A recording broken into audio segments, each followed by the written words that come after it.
আমি একজন হিন্দু পণ্ডিতের সঙ্গে একদিন আলোচনা করছিলাম। ওকে আলোচনা করতে গিয়ে একটা পর্যায়ে বলছি যে দাদা, এই যে আপনারা মূর্তি পূজা করছেন, এই মূর্তি পূজার ব্যাপারে কি আপনাদের বেদ শাস্ত্র বা ভাগবত গীতা বা উপনিষদ কোন শাস্ত্রে কোন শ্লোক এক একটা আছে? উনি তখন বলছে হ্যাঁ আছে। আমি বলছি কোথায় আছে? শ্লোকটা একটু বলেন, মন্ত্রটা একটু বলেন। যখনই তাকে যে প্রমাণ চেয়েছি, সে এদিক এদিক এদিক ওদিক করতে শুরু করেছে।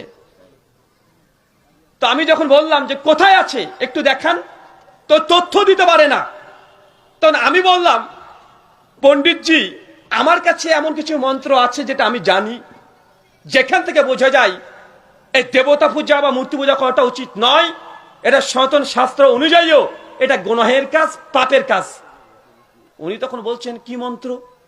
আর আমার মুখে দাঁড়িয়ে আছে, মাথায় টুপি আছে, তার সঙ্গে আমি আলোচনা করছি। আমি তখন বললাম যে শ্রীমদ্ ভাগবত গীতা অধ্যায় নম্বর 9 শ্লোক নম্বর 23 এবং 24 শ্রীকৃষ্ণ তিনি বলছেন, ইয়া ওপি অন্য দেবতা ভক্তি যে জানন্তে শ্রদ্ধানিতা তে ওপি মমেব কন্তে যে জানন্তে অবাদি পূর্বকম।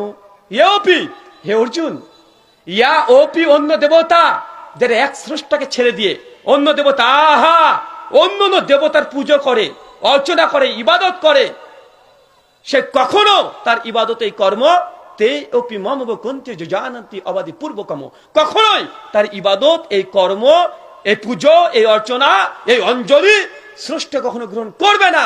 তো আপনি তো স্রষ্টাকে ছেড়ে দিয়ে বিভিন্ন দেব দেবতার পুজো করছেন। গীতা বলছে আপনার এই উপাসনা ঈশ্বর গ্রহণ করবে না, আপনি নাজাত, সালভেশন, পরিত্রাণ আপনি পাবেন না। তারপরে কেন করছেন? উনি তখন বলছেন যে দেখুন দাদা, আসলে এই মন্ত্রগুলো আমরা জানি না তা না, এগুলো আমরাও জানি। আমি বলছি আপনি জানেন তারপরে করেন? উনি বলছেন যে আসলে এই মূর্তি পূজা বা এগুলো এটা পূর্বপুরুষ ধরে চলে আসছে, আমরা বাপ দাদা পুরুষ ধরে করে আসছি, এতগুলো দেবদেবতা পূজা করছি। এই কথাই 1400 বছর আগে আল্লাহ নবীকে কাফেররা বলেছিল। বলেছে কি বলে নাই? কথা বলেন, বলেছে কি বলে নাই? নবী যখন বলছে, নবী ইব্রাহিমের ঘটনা কোরআনে নকল করা হয়েছে সূরা আম্বিয়ার 51, 52, 53, 54 নম্বর আয়াতে।